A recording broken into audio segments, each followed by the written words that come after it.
latar belakang itu berjalan dari problema kita dalam memperkirakan harga komoditas, di mana kan dalam peramalan harga komoditas itu juga merupakan salah satu yang tantangan yang paling kompleks lah ya dalam ekonometrik dan juga matematika keuangan, di mana eee, harga-harga komoditas itu memiliki volatilitas harga yang tinggi, ketidakpastian pasar global juga mempengaruhi harga komoditas. Jadi tidak hanya dari volatilitas dari harga masa lalu, tapi pasar global juga yang kita cenderung tidak pasti itu menjadi, eee tantangan juga dalam peramalan ini. Dibesarkan slide-nya itu agak Oh iya. lebarin tuh. Nah, Lalu biar ada juga dinamika ekonomi yang kompleks, kita tahu kalau ekonomi itu tidak sesederhana itu. Jadi, ini menjadi tantangan juga dan juga pola dalam harga, ekonometrika itu sendiri dia cenderung tidak nonlinier dalam data finansial itu. Ada juga untuk perkembangan metodologi dalam, eee, apa sih, matematika keuangan itu bisa salah tiganya adalah sebagai berikut, yaitu model statistika tradisional, di mana itu bisa kita lihat ada ARIMA dan Black-Scholes. Ada juga dalam machine learning itu dikembangkan deep learning untuk financial forecasting. Lalu ada juga, metode gabungan, di mana kita menggunakan metode tradisional dan juga digabungkan dengan, eee machine learning, yaitu hybrid approach, di mana nanti kita ada kombinasi ekonometrika dan juga machine learning. Nah, dari sini, dari problema tersebut, kita, lihat dulu dari model tradisionalnya dulu, atau model ARIMA. Jadi ini model ARIMA merupakan metode yang, standar dalam analisis deret waktu yang sangat sering digunakan, di mana AR-nya itu merupakan dengan estimasi pi, ya parameter pi itu autoregresif, itu merupakan ketergantungan linier terhadap nilai masa lalu. Lalu untuk I dengan parameter D itu integrated merupakan, berapa banyak kita mendiferensikan data tersebut untuk mencapai, kondisi stasioner. Dan MAQ itu merupakan moving average, itu adalah bagaimana, model ini memodel eh, memodelkan, shock atau error term dari, eee, model tersebut, data tersebut. Nah, di sini, dengan model lengkapnya adalah phase B dikali dengan I dikurang B dipangkatkan D dikali dengan XT sama dengan det theta B dikali error T. Nah, di mana phase B ini merupakan polinomial AR dan theta B adalah polinomial MA dan 1 mil bentar ini B. kok pertama langsung masuk ke Arima, ceritanya gimana ini? Dari sini, Pak. Jadi kan, perkembangan metodologi, itu ada Hmm, model statistika tradisional. Nah, ada ARIMA, Black-Scholes. Terus, mhm. ada juga machine learning itu, metode lain yang menggunakan machine learning untuk financial forecasting-nya. Nah, dari sini kita jabarkan satu-satu gitu, Pak, dari, metode ARIMA dulu gitu. ARIMA itu Oke. bagaimana, gitu. Dari ARIMA nanti lanjut, ke keunggulan ARIMA, terus keterbatasannya. Dari keterbatasan ini nanti kan di keterbatasan tidak ada variabel eksogennya, Pak. Lalu asumsinya harus linier dalam hubungan temporal dan juga ada keterbatasan dalam menangkap pola nonlinear kompleks. Dari tidak dapat mengintegrasikan variabel eksternal dan eksogen ini, lanjut ke, model Arimax, perkembangan modelnya, yaitu model Arimax, di mana model Arimax ini merupakan pengembangan dari model ARIMA dengan, mengintegrasikan atau menambahkan variabel eksogen, begitu. Untuk, efektivitas ramalan yang dipengaruhi faktor eksternal. Ada juga penelitian terkini itu bisa dilihat di, eee satu atau daftar pustaka yang pertama itu dia dari Sirapastafa itu tentang, benchmarking arsitektur untuk crypto price prediction using financial dan social media data. Tuh, terus dari mana? Nah, setelah menjelaskan Arimax-nya itu, Pak, Jadi, tadi kan ada asumsi terbatas dan dalam menangkap pola non-linear kompleks. Nah, itu, keterbatasan ini saya hubungkan ke dalam deep learning-nya, gitu. Jadi, teknik deep learning ini mampu menangkap pola kompleks dan non-linear, gitu, terutama di CNN dan LSTM. CNN itu nanti akan mendeteksi pattern recurring dan Spezien dependensiasnya, sedangkan untuk LSTM itu akan mempertahankan informasi jangka panjangnya, gitu. Nah, ini, lalu dilanjutkan ke penelitian dari terkait CNN dan LSTM, yaitu metode gabungan terkait CNN dan LSTM. Jadi dilakukan CNN itu untuk mengenali pattern recurring dalam data harga, sedangkan LSTM itu untuk menangkap dependensi temporal jangka panjangnya, gitu. Dengan, mekanisme LSTM itu nanti akan ada gate, beberapa pintu, yaitu for gate, input, output, for gate gates, input gates, dan output gates, itu. Nanti ada, mekanisme yang pentingnya itu nanti ada yang untuk mengingat dan melupakan beberapa informasi yang tidak diperlukan, gitu. Lalu ada juga model hybrid untuk pendekatan multi stage-nya itu. Jadi, multi hybrid modelnya itu berdasarkan, rujukan pertama, itu ada model hybrid ARIMA CNN LSTM itu mengimplementasikan dekomposisi prinsipal.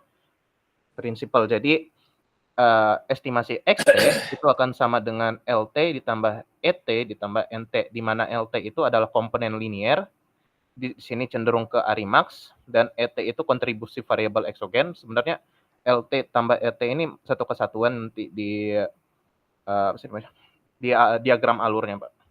Dan NT ini komponen non-linearnya yang menggunakan, machine learning, deep learning-nya.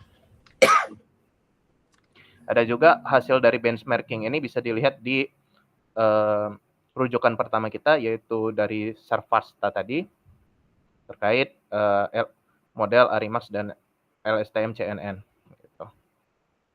Lalu ada tahapan model hybrid ini, nanti ada kita menggunakan beberapa stage. Stage pertama itu adalah, estimasi menggunakan Arimax, dan stage kedua itu adalah menggunakan CNN dan LSTM, gitu. Jadi Arimax ini akan menangkap pola linier dengan variabel eksogen, sehingga menghasilkan residual dengan informasi non-linear. Nanti CNN ini fitur extraction-nya itu akan diaplikasikan pada residual Arimax-nya. Jadi identifikasi Bayesian pattern dan local features-nya. Dan setelah dilakukan CNN, lanjut lagi ke stage ketiga itu adalah dilanjutkan dengan LSTM. Lalu terakhir adalah final prediction atau kombinasi dari ketiga stage ini. Nah, ini, beberapa karakteristik. Nah, yang ini dari pasar tadi, saya mengambil, pasar nikel karena merupakan salah satu, ini langsung karakteristik ya, karakteristik pasar nikel. Jadi, keunikan dari pasar nikel itu dan komoditas mineral itu biasanya lebih ke supply-nya constraint, dia juga cycle-nya juga cukup panjang, lalu ini permintaan industrialnya cukup banyak, serta kelangkaan dari, critical metal, itu diminta untuk stainless steel dan juga baterai teknologi itu. Jadi,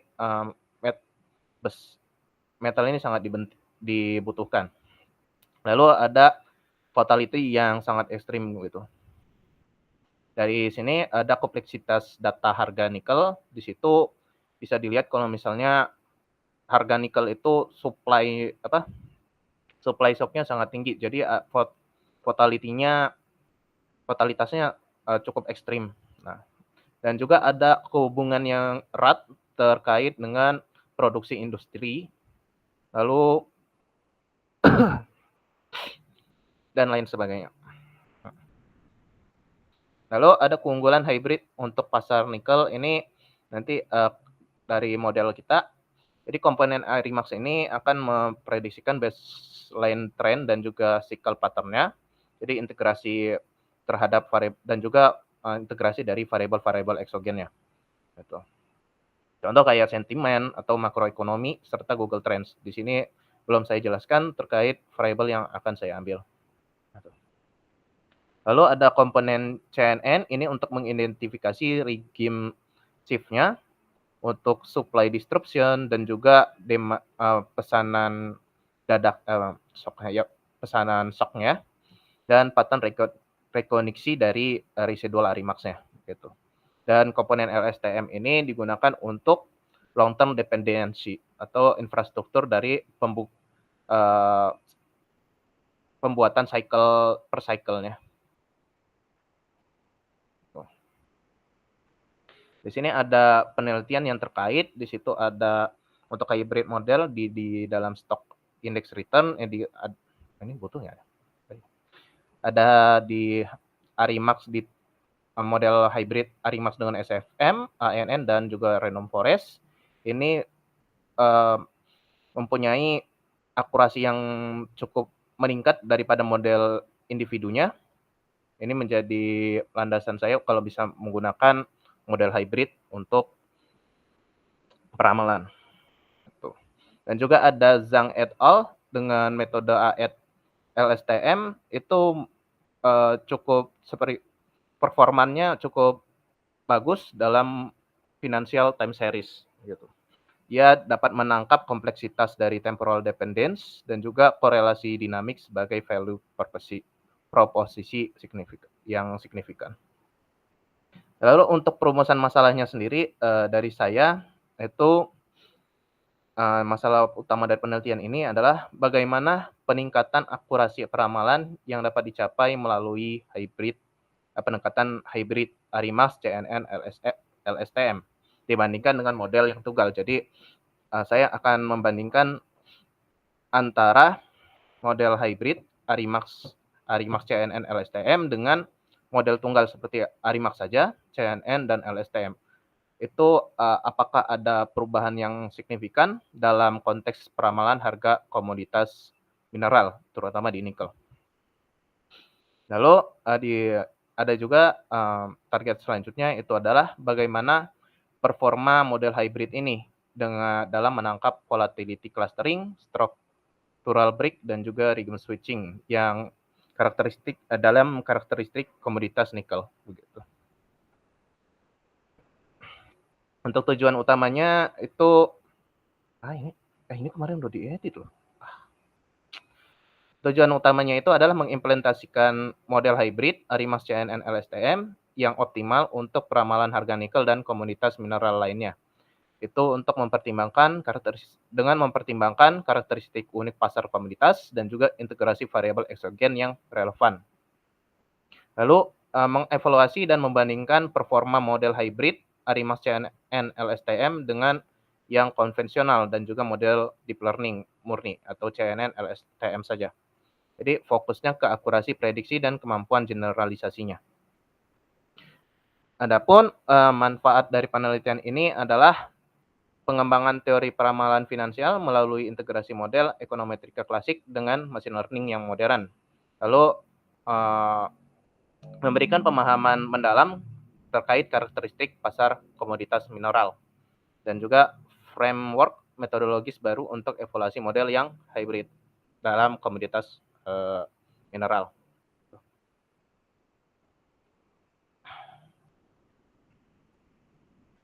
Manfaat penelitian. Lalu ada ini kebaruan dan keaslian. Ada kebaruan dan keaslian penelitian. Di sini kebaruan metodologis itu adalah spesifiknya menggunakan Arimax, CNN, LSTM untuk peramalan nikel dengan pendekatan multistage dekomposisi dan komprehensif. Jadi belum pernah diterapkan secara sistematis ke pasar ini, ke nikel itu sendiri. Jadi masih tergolong keterbaruannya. Lalu untuk perbedaan dari penelitian sebelumnya, jadi dengan rujukan utama kita di Sirastava et al. Itu mereka lebih ke Arimax, LSTM, CNN itu untuk cryptocurrency. Nah, dan juga mereka lebih ke cenderung memisahkan antara Arimax, LSTM dan Arimax CNN. Jadi tidak langsung ketiganya digabungkan. Namun di saya menggunakan penggabungannya, Arimax ditambah CNN dan ditambah LSTM, begitu. Jadi fokus khususnya dan juga fokus khusus dari penelitian ini lebih ke pasar nikel dengan variabel eksogennya itu spesifik ke sektor miningnya.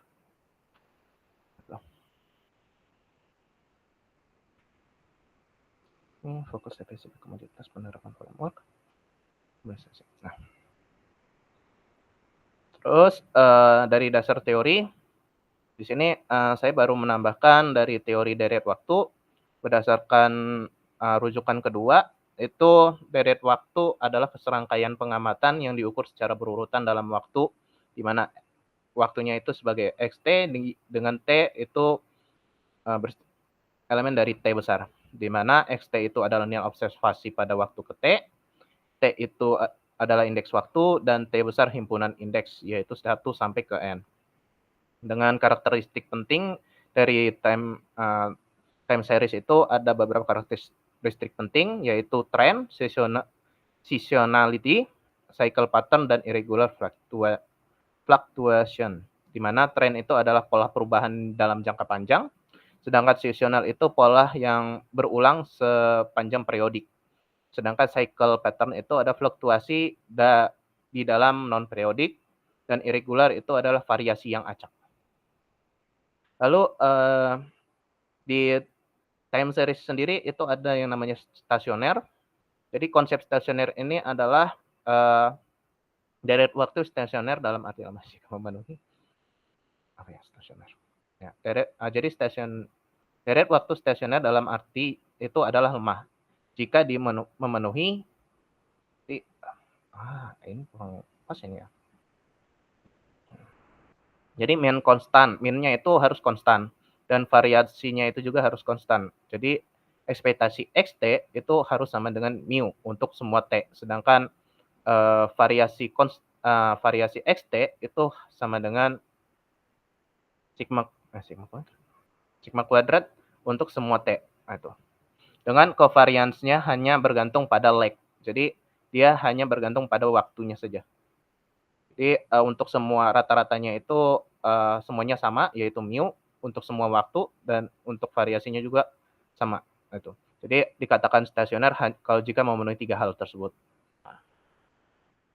Lalu bagaimana jika dia tidak stasioner? Maka akan dilakukan transformasi differencing. Jadi data harga komoditas umumnya itu biasanya tidak stasioner, jadi dibutuhkan transformasi.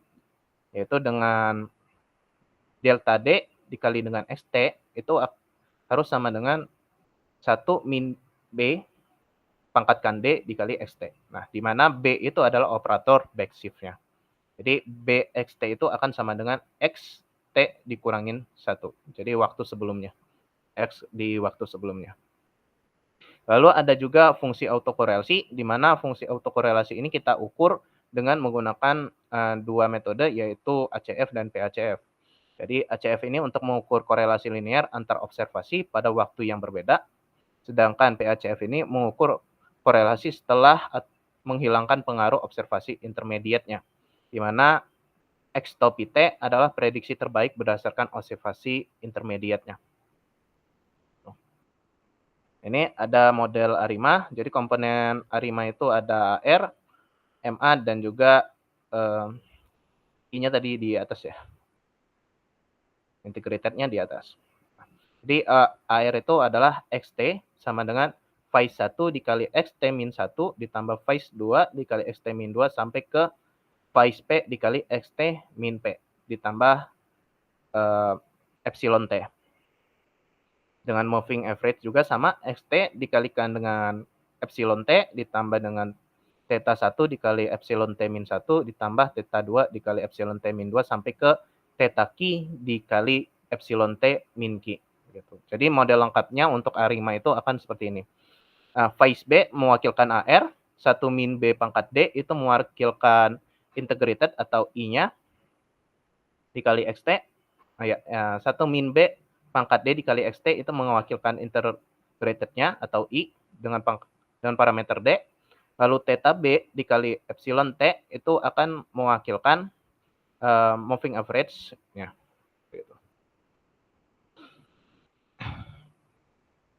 Lalu, ini balik lagi ya stasioner. Lalu dari stasioner dan referencing tadi, I-nya itu kan di referencing-nya, yaitu komponen integrated-nya. Jadi differencing ini untuk mengatasi, non-stationarity dengan operator differencing-nya adalah delta D dikali XT sama dengan 1 min B pangkat D dikali ST. Jadi D order differencing, D itu adalah order differencing, biasanya antara 1 atau 2. Jadi, berdasarkan prosedur dari Box-Jenkins itu biasanya dilakukan beberapa langkah dulu. Jadi langkah pertama itu melakukan identifikasi dengan cara memplot ACF dan PACF, jadi uji asumsi, lalu diuji stasioner. Jadi di tahap pertama itu adalah uji asumsi apakah sudah memenuhi atau belum. Jika belum memenuhi, dilakukan transformasi. Lalu langkah kedua itu adalah estimasi dengan menggunakan maksimum likelihood estimasi berdasarkan Box-Jenkins. Lalu ketiga itu adalah diagnostik dengan melakukan uji residual menggunakan Lejeune Box atau Jarkobera. Terakhir itu adalah melakukan forecasting dengan prediksi nilai masa depan. Gitu. Ini karakteristik model ARIMA seperti yang saya jelaskan sebelumnya itu masih ada keterbatasan untuk dapat mengintegrasikan variabel eksternal. Jadi dikembangkanlah model ARIMAX.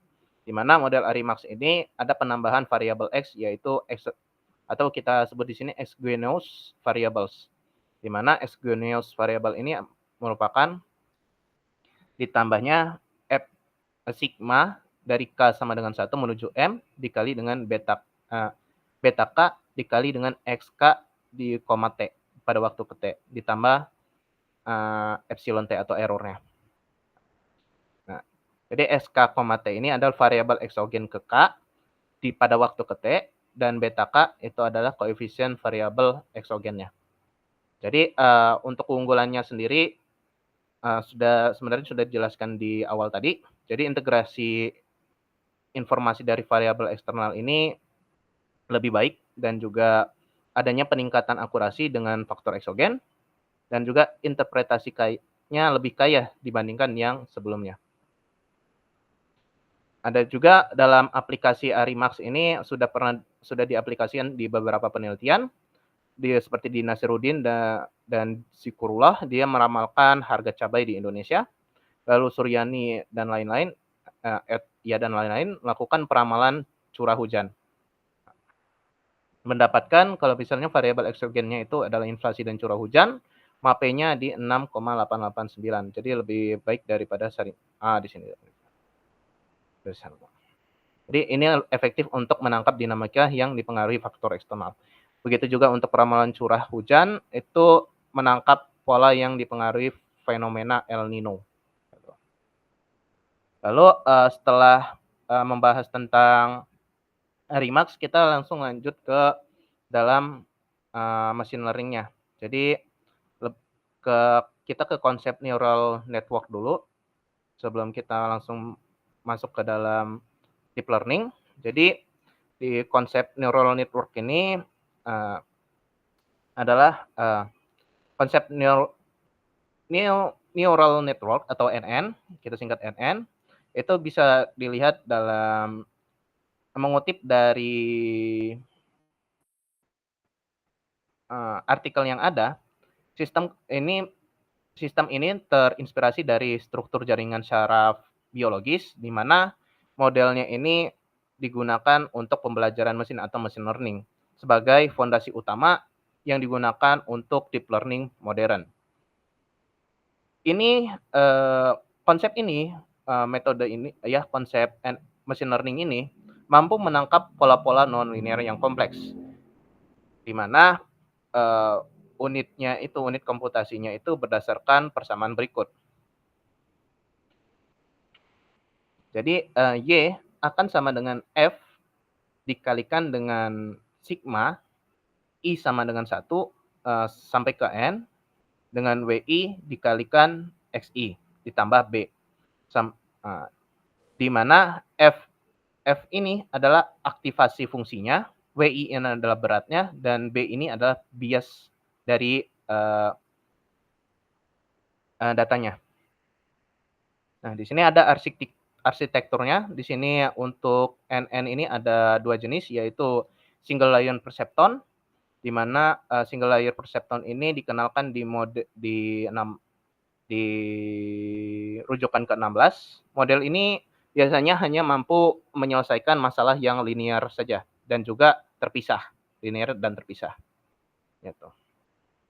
Lalu untuk multi layer perceptron, untuk persamaannya ada strukturnya dibeda menjadi tiga jenis, yaitu ada input, hidden, dan output. Jadi input ini adalah penerimaan dari data yang akan diolah, lalu hidden ini adalah pentransformasian data menjadi non-linear, dan output layernya ini adalah prediksi hasilnya atau prediksi finalnya. Dengan persamaannya itu adalah sebagai berikut. Ini adalah arsitekturnya untuk multi layer. Jadi XT atau input layer, X-nya akan masuk, lalu dikirim ke dalam gate atau layer-layer pengerjaan. Di sini dikatakan hidden layer. Dimasukkan, nanti akan diproses oleh persamaan di machine learning tersebut, sehingga diperoleh FU1, FU2, FU3, nanti akan dilanjutkan ke output layer. Output layer nanti akan diproses kembali dengan layer dengan apa ini? Diproses kembali sehingga didapat YT gitu.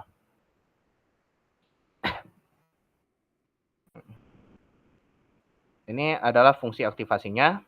Jadi sigmoid itu akan sigma Z di sini nanti ya. Nanti sesuaiin lagi. Nah. Ini ada proses aktivasinya, ada sigmoid, sigma Z itu akan sama dengan 1 per 1 plus E pangkat min Z, dengan output range-nya itu dari 0 sampai ke 1. Ini nanti terlalu panjang, nggak usah terlalu detail ya, ini masih proposal ya. Ya Pak. Jadi nanti kau kepanjangan nanti. Oh ya. Jadi pokoknya kalau proposal itu tidak terlalu teknis, yang penting yakinkan nanti metodemu dengan datamu itu match, itu aja. Ini detail ini besok kalau pas sudah tesis 2. Oh ya. Jadi karena ini tesis 1, jangan terlalu detail. Ini pengalaman kemarin banyak yang keliru. Data pesan ini pokoknya kalau tesis 1 itu proposal. Nah, tesis 2 baru yang namanya tesisnya. Jadi ini kayak sudah presentasi tesis 2 nanti. Ini aja belum sampai data, nanti sampai data kan. Intinya mau idemu tadi ada apa tadi metode dibikin juga nggak harus menyebut ada kebaruan, itu nggak perlu itu. Kalau yang penting kamu akan melakukan itu gitu, daripada nanti malah sama pengujinya kamu dimasalahkan malah repot. Yang ini ya Pak. S2 jadi bukan S3. Kebaruannya nggak usah ya Pak. Jadi nggak usah klaim kebaruan, biarkan aja. Terus yang penting di modelmu apa tuh, datamu sesuai dengan itu. Jadi ya, apa asumsi-asumsi yang penting kayak gitu dulu, karena ini proposal kan kayak rencana. Jadi jangan terlalu detail dulu, nanti dikurangi cukup banyak ini. Saya lihat kayaknya wah ini kayak sudah, ini sama seperti yang kemarin kasus jadi revisinya lama itu, yang ini hari ini kayaknya nggak hadir, sebenarnya bisa berbagi informasi. Karena tujuan saya minta Anda sudah memahami cukup jauh, tidak berarti ditampilkan di ini ya. Iya Pak. Kalau ringkas nanti dirubah untuk yang minggu depan, harapan sudah lebih bagus lah. Ini terlalu banyak. Jadi intinya datamu memang akan match dengan metodemu. Kamu jelaskannya gimana, misalnya ada asumsi normal, dicek normalnya sudah, ini normal, misalnya kayak gitu.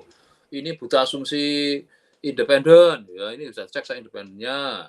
Ini minta asumsi variansi konstan, sudah dicek ini variansinya konstan. Karena Anda menggunakan ARIMA kan berarti ada variansi konstan kan?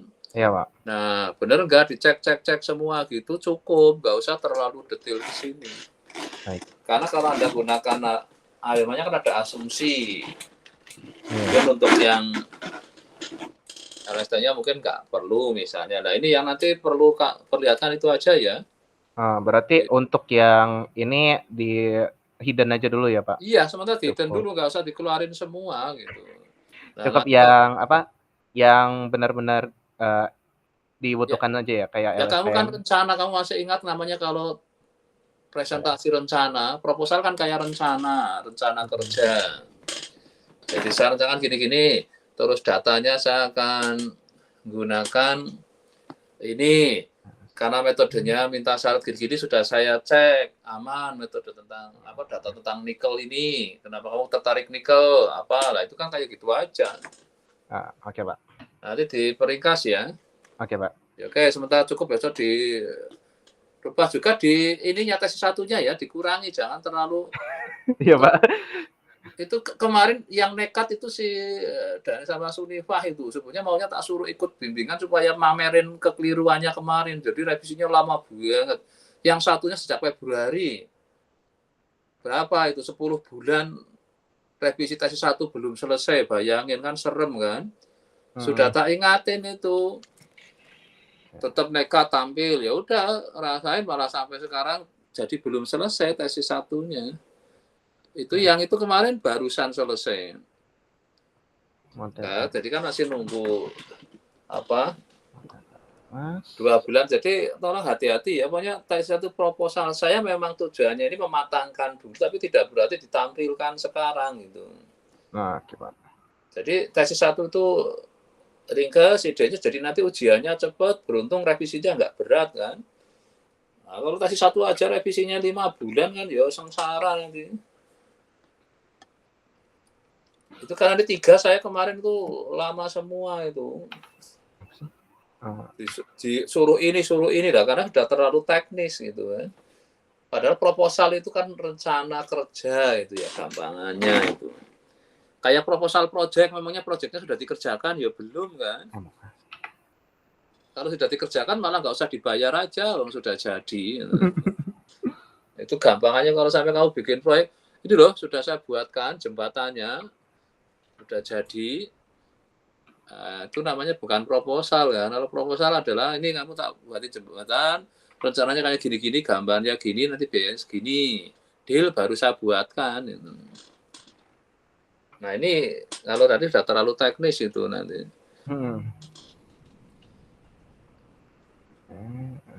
Ya. Baik, Pak. Itu namanya jadi hasil sementara teori, nanti hasil sementara studi kasusnya. Hasil sementara teori ya cukup garis besar aja, hasil sementara datanya yang penting tunjukkan bahwa data ini akan match dengan metodenya. Ya, oke, sementara sih cukup sekarang coba Sadam, ikut-ikutan enggak ini. Nanti kalau ikut-ikutan nanti revisinya malah setahun tesis 1. Jangan dia, Pak. Nah itu malah udah nyari penyakit dong, tak ada. Ini Sunifah sama ini kan belum ujian-ujian, 3-3-nya saya makanya lagi. Coba Sadam ini udah lebih ringkas belum? Ya Pak. Silakan.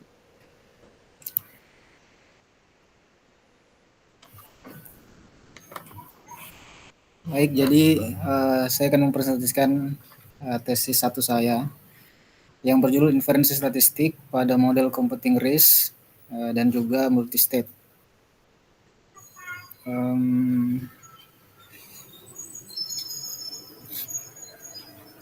Jadi analisis waktu hidup itu digunakan untuk mempelajari waktu sampai terjadinya peristiwa, bisa jadi juga kekambuhan atau kematian. Nah, dalam konteks medis, pasien sering mengalami lebih dari satu jenis peristiwa akhir yang saling meniadakan. Nah, peristiwa ini dikenal sebagai computing risk. Salah satu contoh penyakit yaitu kanker kandung kemih, di mana kanker kandung kemih ini memiliki tingkat kekambuhan yang tinggi, meskipun telah dilakukan operasi pengangkatan tumor. Jadi sangat menarik untuk kita lihat bagaimana pengaruh kekambuhan dan juga kematian pada pasien ini. Karena kalau menurut data dari NCCN itu dari tahun 2005, sekitar 50-70% itu pasien mengalami kekambuhan dalam waktu 5 tahun. Nah, karena kekambuhan ini ya meningkatkan risiko kematian dan juga tentunya akan menambah beban biaya medis yang mungkin saja bisa ditanggung BPJS Kesehatan. Kemudian dari segi metodologi, model yang biasa digunakan itu adalah model semi parametrik seperti Fine-Gray dan CSA yang itu cuma mampu mengidentifikasi variabel yang berpengaruh tetapi tidak memberikan bentuk eksplisit fungsi risiko hazardnya dan juga bagaimana fungsi survivalnya. Kemudian pada penelitian ini akan dilakukan pendekatan parametrik yang mana datanya itu nanti akan diasumsikan distribusi tertentu seperti eksponensial, Weibull, log normal, dan lain sebagainya. Dan ini bisa saja memungkinkan interpretasi matematis dan prediksi jangka panjang. Kemudian ada juga nanti kami tambahkan adalah model multi-step untuk menambah kemampuan menjelaskan transisi antar status pasien. Karena tadi kita meneliti kambuh dan meninggal, jadi mau dilihat bagaimana pola transisinya. Nah, penelitian ini akan sangat baik jika kita menggabungkan semua itu.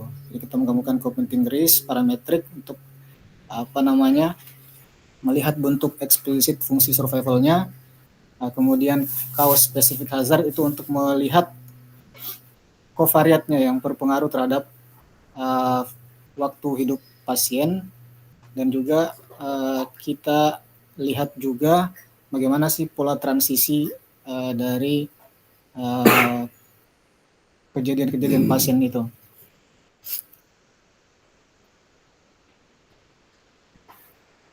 Nah, adapun rumusan masalah pada penelitian ini yaitu yang pertama, bagaimana memodelkan waktu terjadinya kejadian bersaing atau Copenting-Gris, dalam hal ini kambuh dan meninggal, secara parametrik. Kemudian yang kedua, variabel apa yang berpengaruh signifikan pada masing-masing penyebab, ini menggunakan nanti CSH. Kemudian yang ketiga, bagaimana pola transisi antar status, dijelaskan melalui multi-step model. Ya, tujuannya ya untuk mengestimasi fungsi survival dan risiko tiap penyebab, mengidentifikasi variabel signifikan pada model CSH, dan menganalisis pola transisi pasien dengan multi-step. Kemudian manfaat yang bisa kita ambil dari penelitian ini adalah bisa saja kita mengembangkan penerapan analisis survival parametrik pada data medis, dan juga bisa memberikan dasar kebijakan efisiensi biaya kesehatan untuk pihak BPJS. Adapun data yang diterapkan pada penelitian ini adalah data bladder cancer yang diperoleh dari Kegel. Yang mana datanya ini memiliki dua penyebab utama, yaitu kambuh dan meninggal. Nanti distribusinya kami batasi, kita akan cek datanya ini berdivisi Weibull, eksponensial kah, log normal kah, gamma kah, dan atau gamma diperumum. Nanti kita cek masing-masing distribusi ini apakah cocok dengan datanya atau tidak. Kemudian kovariat yang nantinya akan kita teliti sebagai untuk apakah dia berpengaruh terhadap waktu survivalnya, itu ada treatment, jumlah tumor, dan juga ukuran tumor. Nah, ini untuk analisis konsep dasar analisis waktu hidup. Jadi seperti yang dijelaskan ya, tujuannya itu untuk mempelajari waktu hingga suatu peristiwa terjadi. Jadi ada time origin sampai dia event. Di sini nanti ada fungsi kumulatif, hazard, survival, dan juga kumulatif hazard. Nah, ini model Copenting-Gris. Seperti yang saya paparkan sebelumnya, nanti kita akan menggunakan model Copenting-Gris. Nah, model Copenting-Gris itu secara matematis yaitu satu individu hanya dapat mengalami satu jenis kegagalan dari banyaknya penyebab kegagalan. Jadi kalau misalnya kan kita punya K penyebab, jadi yang jadi waktu awalnya itu atau yang menjadi waktunya itu adalah minimum dari waktu-waktu kegagalan. Jadi jelas bahwa satu jenis kegagalan itu meniadakan kegagalan yang lain. Kemudian kalau untuk membedakan dia tersensor atau tidaknya dengan menambahkan delta I ya. Delta I sama dengan J itu sama dengan minimum dari TJ, CI, yang mana CI ini adalah waktu sensornya. Sehingga nanti diperoleh data pengamatan berpasangan, yaitu TIJ, delta I.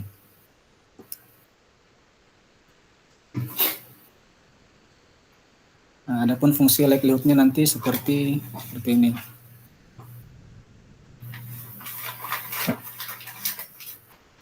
Nah, sekarang CSH tadi ya. Nanti kita gunakan juga CSH untuk apa? Untuk mengetahui kovariat apa yang berpengaruh terhadap waktu survival pasien tadi. Nah, itu dengan persamaan sebagai berikut ya. Jadi nanti akan ada juga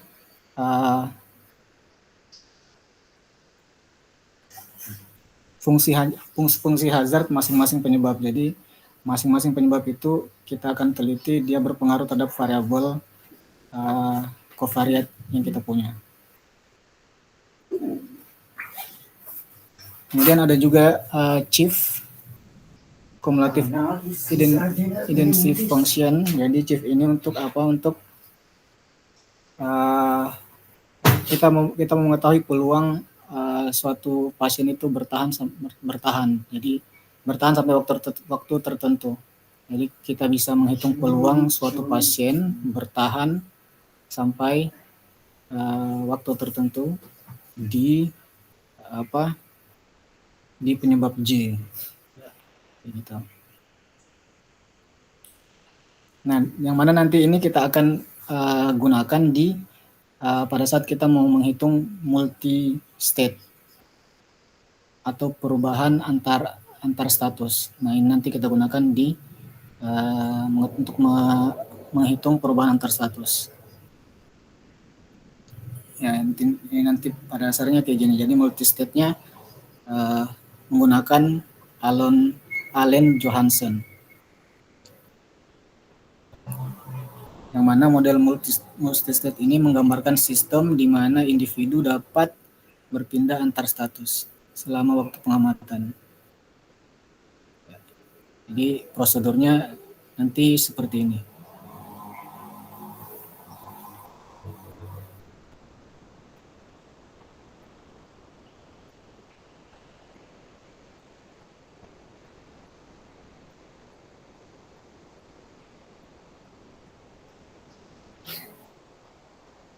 Nah, langkah-langkah analisisnya yaitu yang pertama ya pemrosesan data, kemudian kita analisis deskriptif dan visualisasinya. Kemudian nah ini yang menarik di awal itu, jadi dari 5 distribusi batasan tadi kita mau cari di masing-masing penyebab itu dia cocoknya di distribusi apa. Nah, kalau dia cocok di distribusi tertentu baru kita lakukan perhitungan pemodelan computing risk parametrik. Nah, setelah itu kita estimasi CSH-nya dan juga terakhir multi-state modelnya dengan Allen Johansen. Nah, ini deskripsi datanya ya sumbernya dari Kaggle, yang dimana variabel responnya itu waktu hingga kejadian status 1 kambuh, 2 meninggal, dan juga 0 tersensor. Dan sampelnya ini ada 118, yang mana kematian itu ada 17, kambuh itu 62, kemudian tersensor itu ada 39. Nah, kovariat yang ada itu adalah treatment, number atau ukuran tumor, dan juga number ini banyaknya tumor dan size itu ukuran tumor.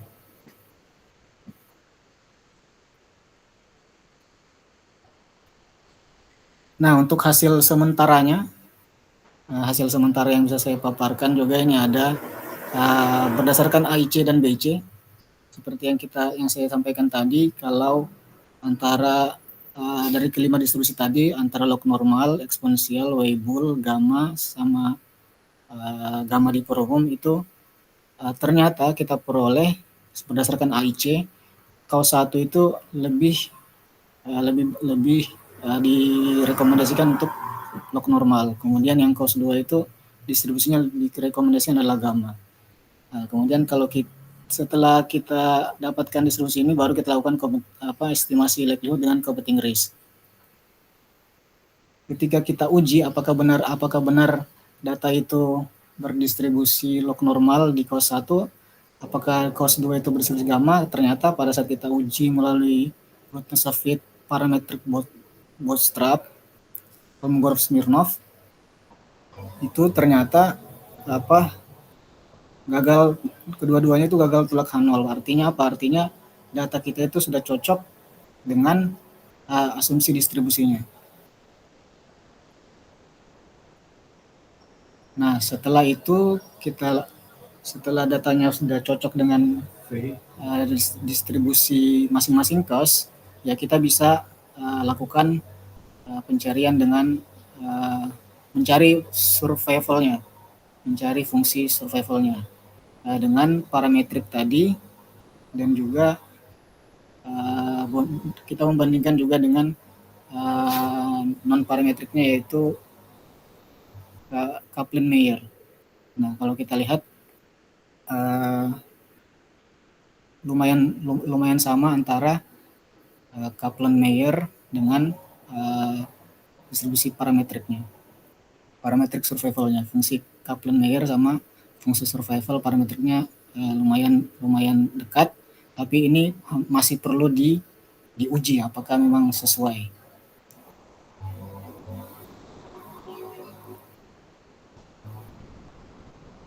Nah, kalau kita lihat dari grafik ini menunjukkan kalau yang kuning ini, yang atas ini, dia itu kaos 2, berarti kematian. Kalau yang bawah ini adalah kambuh. Artinya apa? Dari ini, berarti yang kambuh itu akan lebih, jadi waktu si pasien itu pertama kali operasi, itu akan lebih cepat kambuh daripada mati. Jadi kambuh dulu baru mati dulu, baru meninggal gitu.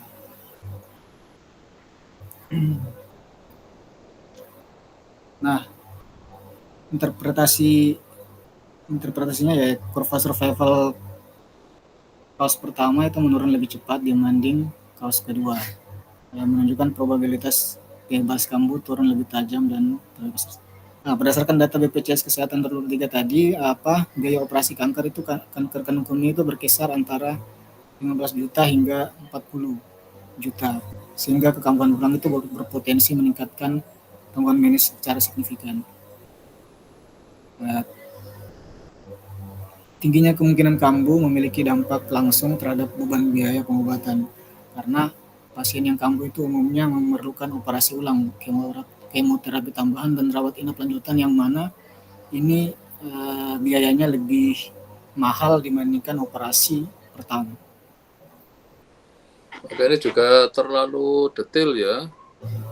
Anda cukup cerita metodenya kayak apa, terus nanti datanya seperti apa, dan data yang saya miliki nanti sudah memenuhi asumsi metodenya, terus hasilnya nanti seperti apa dan untuk apa itu. Ini sudah terlalu teknis lagi nih, sampai nguji treatment ini sudah terlalu teknis ini sudah tesis 2 ya. Berarti Anda tahu proposal nggak sih? Kok saya bayangkan proposal ke Podoko ya bukan proposal ini. Saya makanya bingung. Sekarang persiapannya itu proposal ya, koyo rasi semua kayaknya dipengaruhi rasi. Itu yang kemarin dikerjakan itu, yang kayak itu untuk kepentingan dengan saya, bukan kepentingan dengan penguji. Kepentingan dengan penguji itu proposal. Kalau kepentingan dengan saya adalah bahwa Anda sudah kerjakan cukup banyak. Ya coba di format proposal ya. Yep. Slide-nya ya. Anda pernah nggak sih presentasi proposal, buat proposal? Pernah, Pak. Waktu S1 buat proposalnya yo sudah sampai selesai apa? Belum, Pak. Nah ya makanya bang, proposal itu intinya adalah rencana, makanya nanti ada jadwal penelitian. Akan Anda kerjakan berapa lama proposal ini? 2 bulan. Nanti minggu pertama saya mau ngapa, minggu kedua ngapa, minggu ketiga apa, minggu keempat apa, minggu ke-8 saya ujian. Nah gitu itu namanya proposal. Minggu pertama mungkin Anda mengkaji metodenya, minggu mulai nyari datanya, apa terserah Anda bikin. Jadi cerita cukup kayak gitu, nggak sampai ke teknis kayak gini. Jadi nanti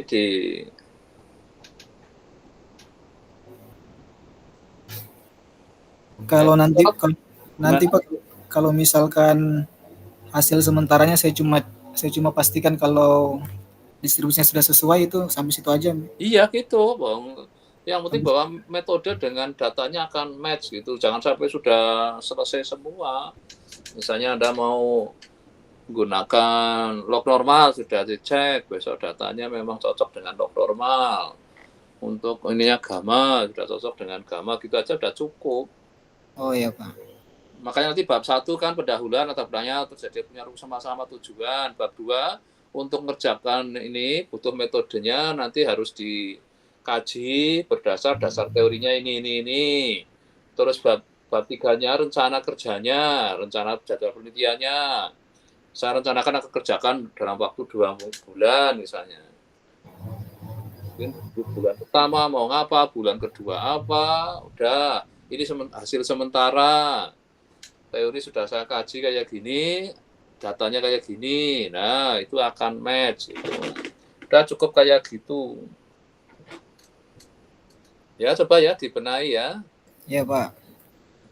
CD ini kan untuk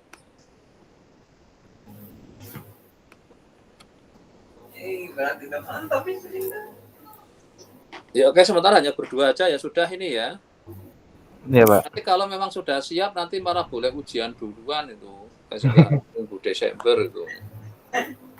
Karena secara ininya kan kamu udah mengkaji cukup jauh, nanti bisa. Jadi sekali lagi di format itu juga proposalnya jangan terlalu detail ya. Di ininya. Nanti setelah kelihatan sudah oke, nanti bisa ujian dulu nggak apa-apa itu. Oke, Pak. Ya oke, sementara udah cukup itu. Oh iya, Pak.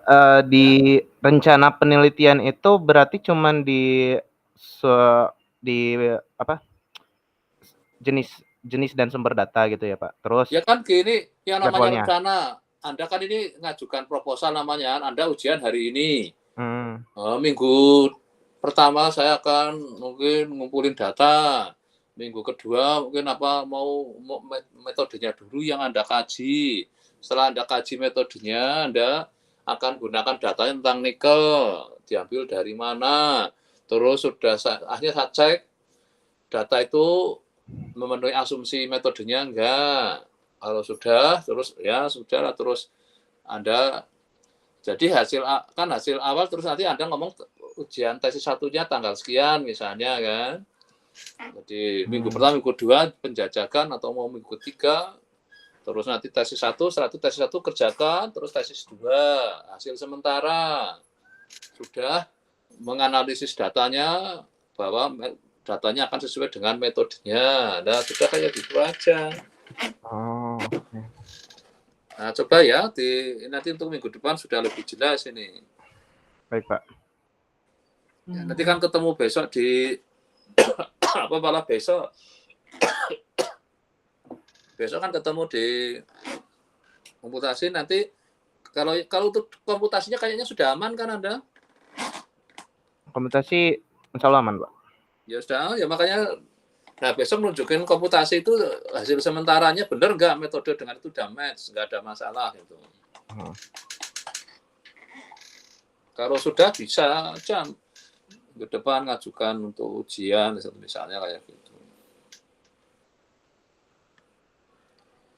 Jadinya targetnya Januari sudah bisa ujian tesis 2.